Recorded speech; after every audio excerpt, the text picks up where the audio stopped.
Hey BBs, it's Plastic, and today I'm back with you guys for another video. How are we all doing today? I hope we're all doing really fierce.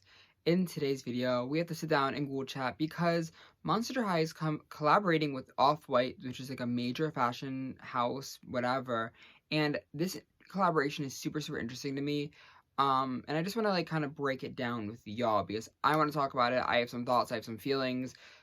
We know I have some thoughts and feelings. I just thought it'd be kind of fun to just talk about it because it's kind of out of the blue in my opinion. Like I feel like this is something that I never ever would have expected Monster High to do, and I feel like part of the reason why it's kind of coming into fruition is because Bratz was doing like their GCDSD collaboration, like their Molola collection, like their like they kind of, I feel like, I mean, I guess Barbie kind of started the whole like designer collaboration, but I feel like Bratz doing it was kind of like Monster High's way to do it.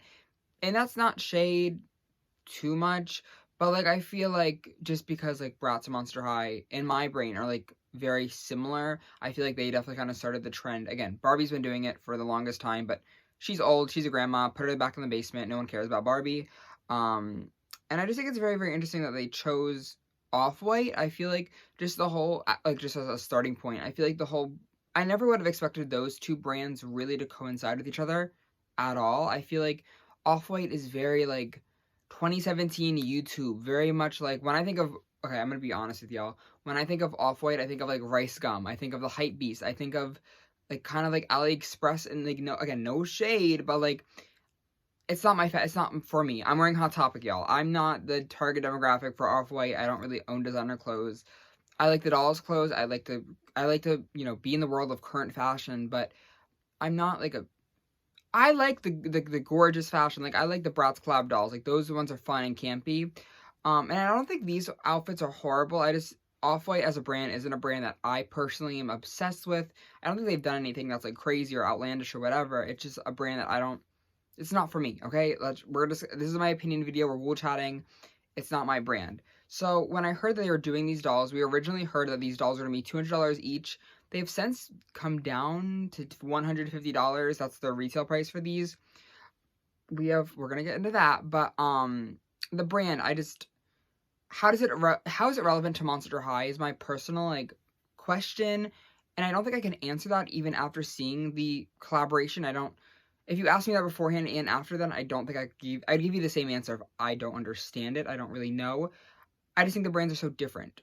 So I don't know. I think they would have done. I think Monster High is such a fun, whimsical brand that Off-White isn't. Again, they're more just like that. So whatever. I just don't think I understand the collaboration to begin with. Getting into the dolls, because the dolls are kind of gaggy. I think they are all green, and I'll show you guys kind of, they have names. I stole this story from the Dolly Olds. The first one that's releasing today, I think this video is going to probably be posted when it's being released. We have Electra Melody, who's a sea monster. We have Harmonique Ghoul, who's a Franken monster. We have Sapphonine Midnight, who's a Spectre Spirit. And then we have Raven Rhapsody, who's a gargoyle, obviously. Them all kind of being the same color is a little bit not my personal favorite. As a Monster High collector, I don't really feel like like them all being the same green shade is kind of boring to me. I feel like it limits the ability to really want to collect them all, which I don't know what the point of this collaboration is. Like I'm trying to really just figure out like who's it for? Like I feel like that's one of the biggest biggest questions that the doll community has. Like Monster High, Bratz collectors, everyone's kind of coming together to be like, who is it for? And maybe that's just what I'm seeing on my personal timeline and everything, but I feel like they would have done a lot better in like the terms of like community reactions if they were all like Frankenstein, Claudine, Draculaura, and they could add like Cleo or something into the mix. Like I think if they used characters that we already knew and love, it would have went a lot better, just again in terms of fan reaction, because I think one of the strongest things about Monster High is the ability to connect to the original characters. So, but I'm also happy that we don't have the original characters back, because if we did, I would not want to see my Ghoul Laguna in one of these outfits, because they don't feel like, again, too much like Monster High. I think these outfits are, I think, straight from the runway onto the doll side. But just as a doll collector, I feel like some of the looks don't go correctly on a Monster High body. And I think it's just time maybe we go into the dolls themselves instead of just like kind of topping around it. The first one that we have that's releasing today is Electra Melody, who's a sea monster. And I will say this is my favorite one, to be honest with you guys. Like, if I had to buy one, if I had the money for one, again, $150 is a little bit expensive for these dolls. I would definitely be tapped into getting her. I think her mohawk is so Laguna Blue. I think her face is interesting. I like the glasses. I love the dress, to be honest. I wish it didn't say dress. I know that's kind of the thing with Off-White, is like they say like the things on them sometimes. I wish it didn't say dress. I think the shoes are kind of clunky, but I like the bag as well. $150 though is really steep for this doll. But I think she's one of the best ones in this collaboration. The next one is the Harmonique Ghoul, who is the one in like the what is she? She's a Franken monster. She is interesting in the way that I actually really like the dress on the Monster High doll. I think she's, again, I think honestly, the way that it goes is kind of like in the way of how I rank them. I think this dress kind of looks really good on a Monster High body. It's not the case for all of them, but I think this dress and garment actually looks stellar on her. I like I like the heterochromia in her eyes as well. I think it's very, very different, and it's one of the things that really make her stand out from the rest of the characters, is just her face. Again, the hairstyling is fierce. I think the dress is really, really gorgeous. I want to see her shoes so badly, so I guess next month maybe we'll see them when she releases, maybe. I guess, again, they are being released monthly or whatever. I like her a lot as well. Again, I like the really fun dress. I think the dress is really, really fitted nicely, and it's done correctly, and I really love it. We also have the Gorgile, who is Raven Rhapsody, I guess. I like her wings. I think they're fun. And that's all I can say about it. I think the shoes are also really, really cool. But the outfit just isn't doing it for me. Again, it feels very 2016 YouTube, and I don't like that. The hat would be cool on a Playline doll. Like, I don't think I really see this one specifically being really $150 personally. I think, again, the outfit's cool, just not my favorite. But the last one is the one that I literally... Sapphic Midnight. Oh my god, what is her name? It's not Sapphic. Sapphinius? Whatever. Oh my god, this dress does not look good on a Monster High body at all. I think they have a really I actually love the concept of this doll, and I like the concept of her being like a little evil witch, because I think she's stunning, but the hairline thing, I don't get it. Her face looks really weird to me. I don't know what's happening. There's a lot happening, and I don't know where to pinpoint what is happening. And that's what I'm gonna leave it at. I feel like I don't have any thoughts about this doll. Like, she scares me. I'm low-key a little bit scared of them, a little bit spooked. But, the dress, I think it would look better on a Rainbow High body or an OMG body where it has more shape to it. I think the Monster High body, it's kind of drowning in the dress, and it's not really working with the body. Because Monster High bodies, the G1 bodies at least, are very, like, stick and, like, skinny, and they're very, like, you know?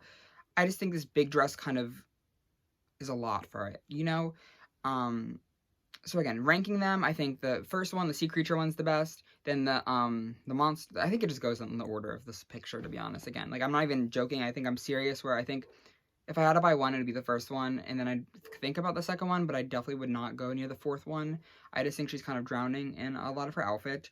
And again, these dolls are $150, which I've been realizing that with that price point, I don't know I don't know how I feel about it, because I'm trying to think of this as like a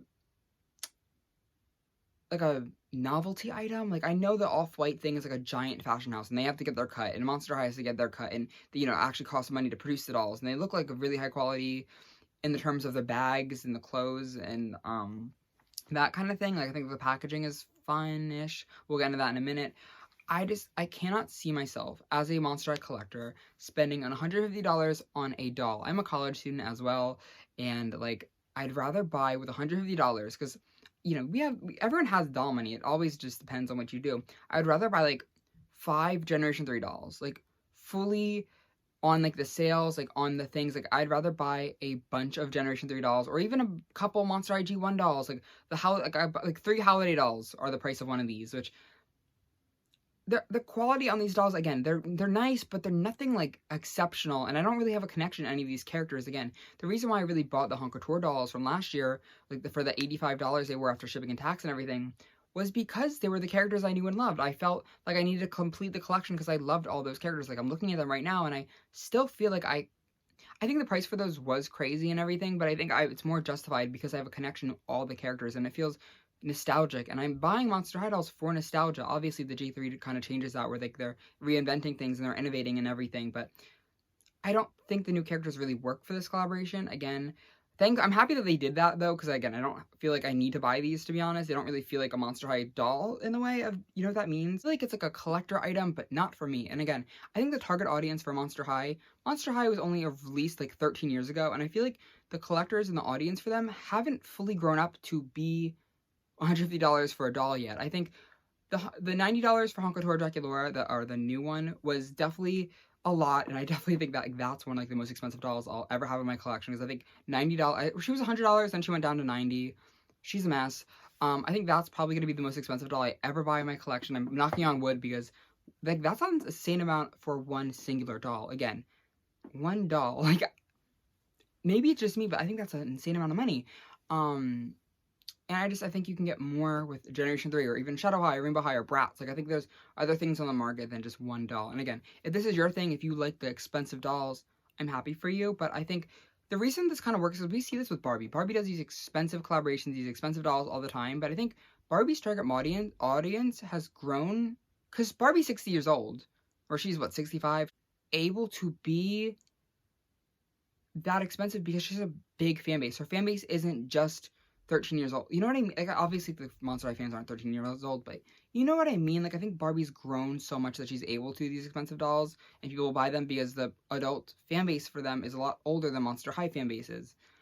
I hope that makes sense, and I hope that's not, like, offensive or anything, but, like, I don't think Monster High, like, the general audience of Monster High has that money for these. So, again, that's kind of, like, what I'm confused about is this collaboration is, I think Monster High is just not a old enough brand to do these big collaborations, and I'm happy that they were able to like get the off-white collaboration. I'm like, that's crazy for them, good for them, but I just don't understand what the audience is, you know? I think that's, again, one of the biggest questions is, what is the audience? But back to the box, because I want to talk about that before we kind of do any more final thoughts. The box is fun. It's this like big, sorry, I'm trying to find the picture. It's this big like square thing, and it looks like a glass, like it looks like, you know, like in the jewelry cabinets that you go to like in Macy's, and they have like the glass, like that's kind of what it gives to me, like the glass jewelry case that like you have to like ask someone to get a key for. That's kind of what she gives.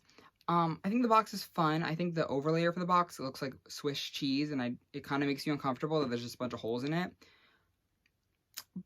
But I don't know. I think that the box is cool. Again, I don't think this is for Monster High collectors, to be honest. I think this whole collaboration is definitely for like the fashion girlies on TikTok, maybe. I don't know.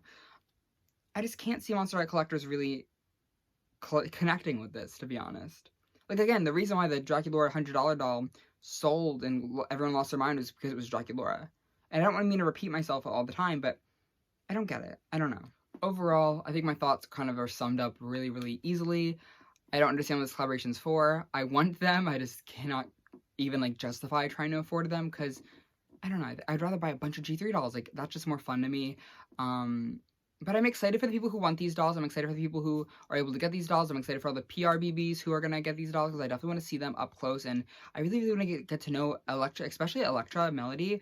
I'm really, really excited. And again, I guess she's going to be released as this video is going up. So I'm really curious how this release is going to go, because we've had Monster High releases where, like, before this year, they've all sold out. Recently, with the Honkatora, Midnight Frankie, and Cleo, they haven't really sold, like, they're still in stock, and it's been months. So I'm curious to see if like, the Monster High fan base is gonna eat these up and get them sold out in seconds, or if they're gonna be around for a while, and they're gonna be around for months. Like, I feel like only time will really tell. The Barbie Mark Ryden collaboration, which is kind of the similar thing, it came out, like, I think last year this time, maybe. That was a really, really expensive doll collaboration, where the dolls started at $150 and they kind of went up to like 1,000 or 500. I don't remember. They're expensive, and those sold out in seconds. So I don't know what's going to happen with this collaboration. Again, it's cool that it's happening. I'm really excited to see them more in personal. I'm excited to see them in people's collections. They just won't be entering mine for obvious reasons, but I'm really, really excited about this collaboration. I think it's cool for the girls who want them.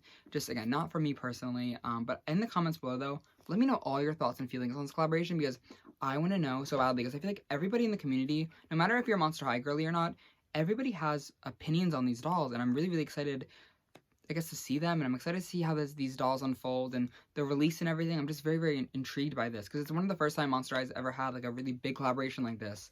So I'm interested. It's good for them. Hopefully this off-white money can get them some more cheaper collector dolls so the ghouls like me can get them. But yeah, thank you guys though so beyond much for watching today's video. It was so much fun with you guys, and I can't wait to catch y'all out in the next one. Love you all endlessly, and I'll see you very, very soon. Love you. Bye. Bye, everybody.